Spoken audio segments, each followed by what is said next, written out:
हरियाणा में विधानसभा चुनाव की तारीख बिल्कुल नज़दीक आने को है। ऐसे में हर प्रत्याशी पूरी तरह से प्रचार में जुटा हुआ है, लेकिन बादशाहपुर विधानसभा से एक ऐसे प्रत्याशी भी हैं जिन्होंने प्रचार को प्राथमिकता ना देकर अपनी जनता को प्राथमिकता दी है। आखिर कौन से हैं ऐसे प्रत्याशी, दिखाएंगे आपको इस खबर में। नमस्कार, मैं हूं मन्नू मेहता और आप देख रहे हैं गुरुग्राम न्यूज। जैसे जैसे चुनाव की तारीख नज़दीक आ रही है, वैसे वैसे प्रचार भी जोर पकड़ता जा रहा है। हर प्रत्याशी का यही एक नियम बना हुआ है कि सुबह जल्दी उठ के रात को देर तक जनता के बीच में जाकर मुद्दों की लड़ाई लड़ना। लेकिन बादशाहपुर विधानसभा से निर्दलीय प्रत्याशी के तौर पर चुनाव लड़ रही कुमुदनी राकेश दौलताबाद आज चुनाव प्रचार के अलावा कुछ ऐसे मुद्दों को भी अपने साथ लेकर चल रही हैं जो उनके पति ने यानी कि राकेश दौलताबाद ने जिनको प्राथमिकता दी थी, लेकिन किसी कारणवश वो अधूरे रह गए थे। जी हाँ, हम इस समय हैं धर्मपुर एरिया में उस ड्रेन पर जहाँ 5600 एकड़ जो फसल है वो सिर्फ वो सैलाब हर साल निकल जाता है और 1500 परिवारों के लिए एक आफत बनकर सामने आता है। उसी पॉइंट पर आज प्रत्याशी कुमुदनी राकेश दौलताबाद पहुंची हुई हैं। आइए उनसे बात करते हैं कि ये कीमती समय छोड़कर वो यहाँ पर कैसे पहुँचे हुए हैं। सबसे पहले तो आपका बहुत बहुत स्वागत है गुरुग्राम न्यूज़ पर। नमस्ते मैम, चुनाव प्रचार का समय है, हर प्रत्याशी जनता से जुड़ना चाहता है, वोटों के लिए लड़ाई लड़ रहा है, लेकिन आप इस समय यहाँ जंगल में आकर इस क्या देख रहे हैं? जनता मेरे साथ है और जनता का जो मेरे को साथ मिल रहा है, लेकिन मैं अपने जो 1500 मेरे किसान परिवार हैं उनको मैं अनदेखा नहीं कर सकती।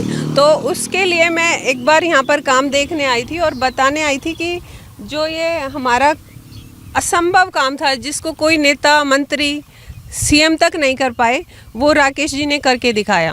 बिल्कुल सही कहा, क्योंकि इनका ही स्लोगन ही है राजनीति नहीं कार्यनीति, और उसी स्लोगन के लिए यहाँ पहुँचे। और असंभव की जहाँ तक मैं बात बताऊँ, ये जो कार्य असंभव इसलिए था क्योंकि हरियाणा और दिल्ली के बिल्कुल बॉर्डर पर ये जो 5600 एकड़ ज़मीन है 1500 किसानों की, ये हर साल डूब जाती थी। उनकी खड़ी फसलें तबाह होने के साथ साथ गांव में पानी घुस जाता था। मुख्यमंत्री हरियाणा मनोहर लाल खट्टर खुद यहाँ पर आए थे, हवाई दौरा किया था, हेलीकॉप्टर में सर्वे किया था और यहाँ से उनको आश्वासन देकर चले गए थे, लेकिन धरातल पर नहीं उतरे थे।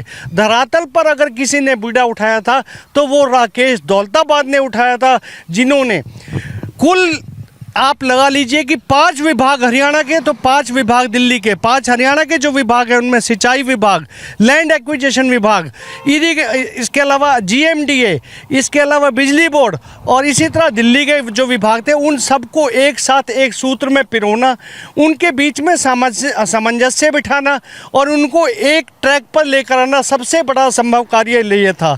राकेश दौलताबाद ने GMDA की लगभग 8 मीटिंगें, 4th मीटिंग से लेके 12th मीटिंग तक लगातार प्रयास किए थे और आखिरकार 496 करोड़ रुपए का बजट भी पास करा लिया था। और उसके बाद बजट पास होने के बाद जब उन्होंने पहला ट्रक और वो जो उन्होंने सुझाव दिए थे, हमने आपको पहले भी दिखाया था, वो उनकी खुशी अलग थी। लेकिन लोकसभा चुनाव के बाद अचानक ही आचार संहिता लग गई थी और उसके बाद ऐसी अनहोनी हुई कि वो खुद इस दुनिया को छोड़कर चले गए। लेकिन उसके बाद बीड़ा उठाया उनके परिवार ने। अब क्या लगता है कि लोगों को क्या उम्मीद है? कुछ किसानों से भी मैंने बात किया। सबसे पहले मैं उस किसान की बात को आपको सुनवाता हूँ जो अभी यहाँ से निकल रहे हैं। पहले उन किसान से आपको मिलवाता हूँ। इस 5600 एकड़ ज़मीन के वो पीड़ित 1500 परिवारों के किसानों के परिवार में से एक किसान इस समय हमारे साथ है जो अभी सुबह हरा लेकर आ रहे हैं। सर, पहले तो अपना नाम बताइए। रविंद्र त्यागी सर। त्यागी जी, आपकी ज़मीन है इसमें? हाँ, हमारे गांव के सर, मेरी तो नहीं है। गांव से क्या दिक्कतें आपके गांव के लोग झेलते हैं इसमें? इससे दिक्कत यही झेलते हैं कि सारी जो भी कृषि की भूमि है उपजाऊ, वो ज़मीन पानी में डूब जाती है। लोग बहुत परेशान हैं, परिवार अपना गुजारा नहीं कर पा रहे गांव के लोग, और गांव में भी पानी घुस जाता है। इससे सोसाइटियों में बहुत परेशानी आती है। राकेश दौलताबाद ने बड़ा अच्छा कदम उठाया था, इसके बारे में सोचा भी था, तो कितना उनका काम इस मामले में आगे बढ़ा था? इसमें उन्होंने ये नाले को आगे बढ़ाया और जबकि ये अगर पटड़ी बन जाती है तो उससे गांव में पानी आने से रुक सकता है। यानी कि उन्होंने एक वाकई एक सराहनीय काम किया था। बिल्कुल सर। अब उनके जाने के बाद क्या उम्मीद रख रहे हैं? जाने के बाद सरकार अगर अच्छी आई या कोई मंत्री अच्छा हुआ तो काम हो सकता है, अदरवाइज सर 30-35 साल हो गए, कोई नहीं सुनता। लेकिन राकेश ने जो बीड़ा उठाया था, विधानसभा तक आवाज़ उठाई थी, अब उनकी धर्मपत्नी कुमुदनी जो कि चुनाव भी लड़ रही हैं, वो खुद इस मुद्दे को देख रही हैं। क्या लगता है कि कहीं वो भी उतना ही जनता के लिए जागरूक हैं? जी सर, अगर वो जीत के विधानसभा में पहुंचती है तो इस काम को वे आगे सुचारू रूप से करेंगी। तो आपको लगता है कि जनता उनका सहयोग करेगी इस मामले में? खासकर इस जो 1500 परिवार हैं, ये कम से कम कंधा मिला के साथ खड़े हैं ना उनके साथ? हाँ जी बिल्कुल सर, यस। तो ये है उन किसानों का आज, जो आज भी उनको चाहते हैं और यही कहते हैं कि कुमुदनी भले ही चुनाव प्रचार में अपना समय नहीं दे पा रही हूँ, लेकिन वो सुबह सुबह यहाँ पर पहुँचकर जो लोगों के लिए और जो उनके हित के लिए खड़ी हैं, वो वाकई उनके लिए एक बहुत बड़ी बात है। इसीलिए ये परिवार उनके साथ कंधे से कंधा मिला खड़े हैं। तो आपने सुना कि किसान परिवारों को आज भी अगर उम्मीद है तो सिर्फ इसी परिवार से है। कुमुदनी जी, किसान परिवारों को आज भी उम्मीद है कि अगर इस काम को कोई पूरा कराएगा तो वो राकेश दौलताबाद का परिवार ही करा सकता है। अब फिलहाल आप क्या देख रहे हैं, क्योंकि जो 496 करोड़ का बजट था उसमें ये काम स्टार्ट हो गया था, जीएमडीए ने 2 लेग को अपना लिया था, लेकिन इरिगेशन विभाग जो कि विधानसभा में राकेश जी ने आवाज़ उठाई थी, वो अभी भी काम अधूरा है। उसके लिए आप क्या प्रयास कर रहे हैं? देखो जी, जैसे कि काम शुरू हो गया है, हमारा लेग 2 स्टार्ट है जो बहुत जल्दी यहाँ पर जुड़ जाएगा। उसके बाद हमारा लेग 3 भी स्टार्ट हो जाएगा और वो भी जुड़ जाएगा। तो ये तेज़ी से काम होएगा और आचार संहिता के बाद तो और तेज़ी से होएगा और ये काम मानसून आने से पहले 2025 में ख़त्म हो जाएगा, जिससे हमारे जो किसान परिवारों की खुशहाली का ठिकाना नहीं रहेगा। यानी कि आपको पूरी उम्मीद है कि आप विधानसभा पहुंच रही हैं और सबसे पहले इसी मुद्दे को उठा रही हैं? हाँ जी, जनता का समर्थन और जो साथ और प्यार मुझे मिल रहा है ना, तो जनता मेरे साथ खड़ी है। ये है कॉन्फिडेंस, एक कॉन्फिडेंस है कि जनता का जो प्यार और समर्थन 2-2 घंटे इंतजार के बाद हमने भी देखा है जो इनके साथ मिल रहा है। आज भले ही कुछ हो, कुछ प्रत्याशियों की तो ऐसे भी हैं जिनकी जनसभाएं कैंसिल हो रही हैं, लेकिन 2-2 घंटे इंतजार के बाद जो जनता कुमुदनी के साथ खड़ी हुई है वो वाकई इन्हें विश्वास भी दिला रही है।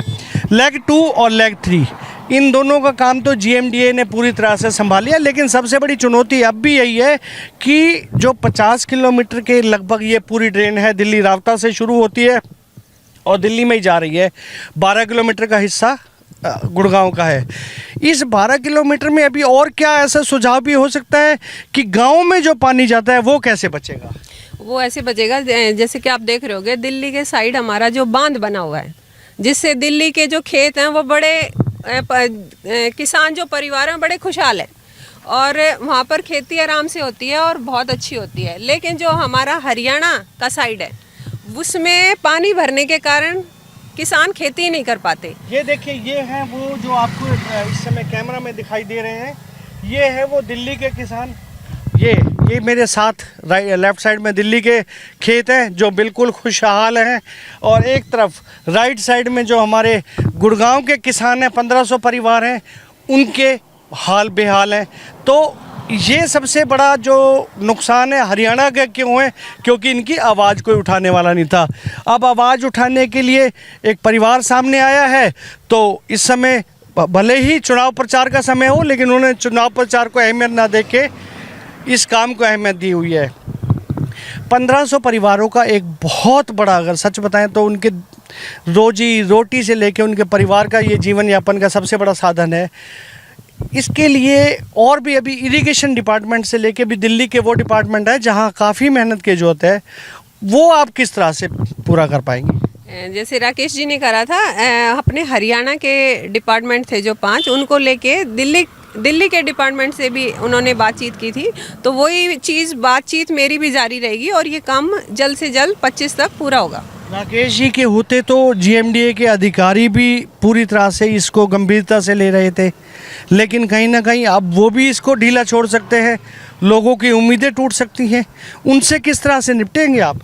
उनकी उम्मीदें टूटेंगी नहीं, क्योंकि जो मेरी एक कार्यनीति को आगे ले जाना है, मेरा जुनून है, जो राकेश जी में भी था और राकेश जी ने ये काम पूरा करके दिखाया, उसी को साथ लेके हम चल रहे हैं और ये पूरा हम करके दिखाएंगे। बहुत ही अच्छी बात है कि अपना एक लक्ष्य जो इन्होंने निर्धारित किया हुआ है वो अवश्य पूरा होगा। मिलिंद जांगू मेरे साथ हैं, उनके बेटे, आइए उनसे भी बात करते हैं। मिलिंद, सामाजिक परिवार शुरू से है, बेटियों को पढ़ाने में लिखाने में हर तरह से सहायता की गई थी और सबसे बड़ा जो कार्य 5600 एकड़ का किया था वो तो मुझे कुमुंदु जी ने बता दिया है, लेकिन इसके अलावा और किस तरह से आप जनता से जुड़ने, उनके सहायता के लिए जैसे राकेश जी खड़े होते थे, आप किस तरह से आगे आ रहे हैं? पहले तो मैं सबसे पहले आपका बहुत बहुत धन्यवाद करना चाहूँगा। हमारा जो मीडिया है ये एक बहुत अहम भूमिका निभाता है। हमने जितना देख पाए हैं, जो एक नेता होता है, पॉलिटिशियन होता है या सोशल वर्कर होता है, वो मेहनत करता है, बट वो मेहनत जब ही कर पाता है कि जब हमारी मीडिया टीम वहाँ, जैसे आज सुबह सुबह यहाँ पहुँच के ये चीज़ें कवर करे, ये चीज़ रिपोर्ट करे, उसके लिए मैं आपका धन्यवाद करता हूँ। और मैं आपको सबसे ज़्यादा ये चीज़ बताता हूँ, ये 5600 एकड़ एक ऐसी चीज़ थी जो पापा ने इस वजह से करवा पाई क्योंकि उनमें वो समझे। जब आप समझते हो चीज़ों को, जब समझते हो, जब आप दिल से जुड़े हो किसी के साथ, जब दिल से जुड़ते हो आप उसकी गहराई तक जाते हो, और पापा उस गहराई तक गए और सल्यूशन लेके ऊपर उठे। पर ये मैं आपको ऐसी बात पता, ऐसी कई चीज़ें हैं जो दिक्कत देती है हमें इस विधानसभा में, जिनका लोग कहते हैं कि कोई सल्यूशन नहीं, पर हर चीज़ का सल्यूशन है जब आप उसकी गहराई तक जाओ। जैसे कॉलोनियाँ पास करवाना एक सल्यूशन था। अभी मेरी मम्मी मेरे साथ है और उनका वुमेन एम्पावरमेंट पे जो मुद्दा है, जॉब प्रोटेक्शन, एजुकेशन से रिलेटेड, हमें सबसे ज़्यादा ज़रूरी होता है वुमेन सेफ्टी। वुमेन नहीं तो एक नेचुरल सबकी सेफ्टी। स्मार्ट कैमरास लगवाना जो इनिशिएटिव मेरे पापा ने शुरू किया था, 40 आप देखोगे तो सेक्टर 47 और वहाँ लग भी चुके थे, बट अब वो काम रुक गया है। ये काम रुक जाता है जब ऊपर आपका सही नेता नहीं होता। इसलिए मैं आप सबसे ये अपील करूंगा, जब आप अपना नेता चूज़ करते हैं तो किसी पार्टी को ना देखें, किसी और चीज़ को ना देखें, आप सिर्फ एक चीज़ को देखते हैं, कैसा व्यक्ति है। जब उस व्यक्ति के बारे में आप सोचते हैं, जो आपको खुद अंदाज़ा होता है, और हमें पूरा भरोसा है आज की जो हमारी जनता है उस पर कि आने वाले टाइम पे जब वो इलेक्शन में अपना वोट दबाती है, वो ज़रूर ये सोचेगी क्या मैं इस कैंडिडेट को जानती भी हूँ, क्या मेरे को उस कैंडिडेट की फैमिली के बारे में पता है, मैं उस कैंडिडेट को कैसे कांटेक्ट करूँगी जब मेरे को काम पड़ेगा। ये जब समस्याओं के बारे में जब जनता सोचेगी और निर्णय लेगी, मैं आपको पूरा कहता हूँ हमारे साथ निर्णय लेंगी, क्योंकि वो हमारा परिवार है और हमारा ये गोल है कि हम इस परिवार को आगे बढ़ाएं शानदार तरीके से, और गुड़गांव को, बादशाहपुर विधानसभा को एक स्मार्ट सिटी बनाएं, जो सब कहते हैं। पर मैं आपको ये चीज़ बना के दूंगा जब आप मेरे से इसमें गहराई की बातें करेंगे। चुनाव प्रचार को अहमियत नहीं दी जा रही है इस समय, जबकि जो तो चुनाव प्रचार के इस समय लोगों को तक पहुँच रहा है। मैं आपसे ये चीज़ कहूँगा, चुनाव प्रचार को अहमियत नहीं दी जा रही है तो एक कहने की बात है। मैं अब अपने पापा से जो सीख ली है वो ये लिए, कभी भी किसी चीज़ में आगे जाना हो ना, तो जब और लोग वो चीज़ ना कर रहे हो उससे पहले करो। मैं आज रोज़ सुबह 4 बजे उठता हूँ। जब मेरी फैमिली जो हमारी विधानसभा है, कई दादा देख भी रहे होंगे, मैं उनके पास पहुंचता हूं, जब सुबह मैं जाता हूं, घंटी बजाता हूं और उन्हें उठाता हूं, जब उनसे बातचीत करता हूं, जब सब सोते हैं, जब हम काम करते हैं।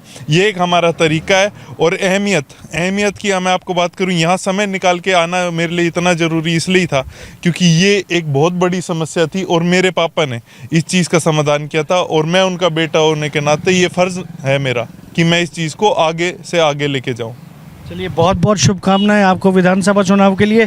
सबसे बड़ी बात है कि इस समय निकाल के आना और उस चलते काम को देखना कि काम कहीं अधूरा तो नहीं रहेगा, फिर से क्या सिचुएशन है, वो सब स्थितियों पे नज़र मारने के लिए आज ये समय निकाल कर यहाँ पहुँचे हैं।